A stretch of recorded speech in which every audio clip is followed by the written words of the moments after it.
Hello YouTube, my name is Dylan and I'm here to bring you some Audi content when I can. So we'll start off. I have my 2012 Audi Avant S-Line, and that's my daily. And then this is my wife's daily, and it's a 2014 Audi Q5. I've had the Avant since March of this year, and it's given me a handful of problems, so I thought that I would just go about documenting whatever I can when I encounter it. We'll start off with what I've done to the vehicle so far. So when I first bought the vehicle, I got it home, went to lock it, and front doors wouldn't lock. So looked into that. It seems as if both door actuators had gone bad. Replaced them with some Euro part replacements. Went ahead, fixed it. Everything works as it should. Outside of that, just regular maintenance. Needed brake pads on all four corners, so I did that. I did just pad slap it. The rotors seem to be in really good shape, so didn't go ahead and do the rotors, because that would just be more money I'd be throwing at it. Normal oil changes. I think I've had 2 of them so far in ownership. I also had put a front lip splitter on it, which I'll kind of do a B-roll of the car and show you what I've done to it on the exterior. I did little carbon fiber like canards off the rear bumper and a carbon fiber extension off of the roof spoiler. I also like my fitment a little bit tighter, so I put I believe 15mm spacers on all 4 corners, which made it relatively flush, and I like the look of it. Then about a month ago, I got the dreaded oil pressure light and went through and tried everything that I could at that point in time to get it to go off, but it did not. I did the high and low pressure oil sensors. I did I think it's the N745 valve that's located on the front of the engine at the very bottom and in front of the sump.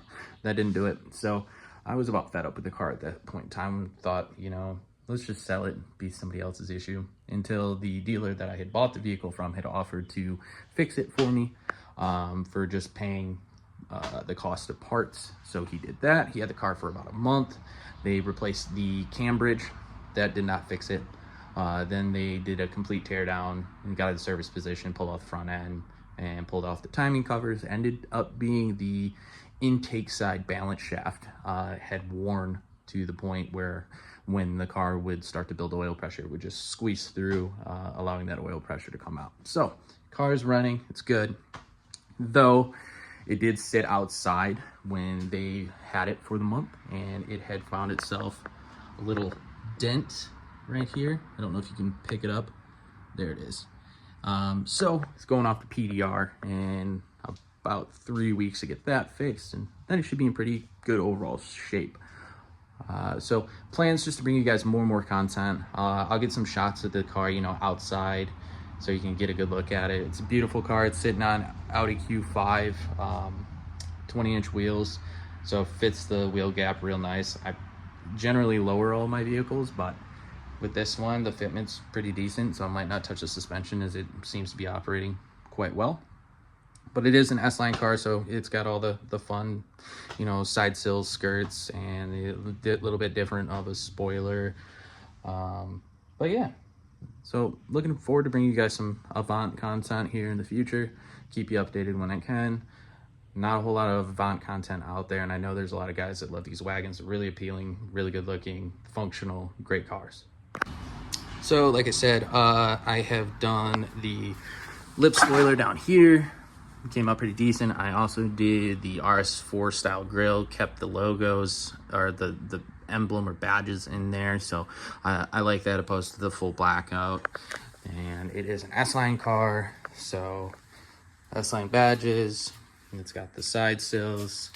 It's sitting on the 20-inch Q5 wheels, and I've got the carbon fiber lip extension, carbon fiber canards off the back. Don't mind the mess in here. I've got a 2-year-old, so we got her bolted up in the back seat, full leather. It's got the sport seats in it, so it's got, what else? Blacked out this with plastic dip because the chrome was all delaminating and it looked like shit. Also has a newer generation shifter. Picked that up off Amazon, slapped that in there. The other one was pretty worn, so, and I like the way that one looks. My wife's got the same one in her Q5. Pop the hood, and you can look at a generic 2.0 T. So 2.0 T, don't mind the blue oil filter from STP. The reason that it's running that instead of a man filter right now is because I have to do 500-mile oil changes for a little bit, just because some aluminum flake was found in the engine from the balance shaft. So I'm going to stay on top of that. But plans for this, as far as the engine goes, eventually I'd like to go either with a new KO3, just because this one's tired, it's got the dreaded rattle, or eventually make it over to a KO4 turbo. And downpipe would be nice, along with potentially a catback or some sort of exhaust. Finding exhaust for these is not necessarily hard, but they're rather expensive, so I'll probably Frankenstein something up. Outside of that, it is a bone stock car and has treated me well when it is up and running and functional. But yeah, hopefully you guys like it. Like I said, I'll try to bring you as much content on the vehicle as I can. And I'm sure if it presents itself, I will get some content on the Q5. This thing needs all sorts of suspension goodies. It's got the creaks and the rattles right now, but still pretty good daily driver outside of that. Alright guys, well that pretty much sums up the video. I'm just starting to do some editing, so I thought I'd wrap it up for you. But yeah, any questions that you guys have, or anything else you want me to go over in the future, feel free to shoot in the comments. I appreciate you watching the video. Like and subscribe, and hope you have yourself a good day. Appreciate it.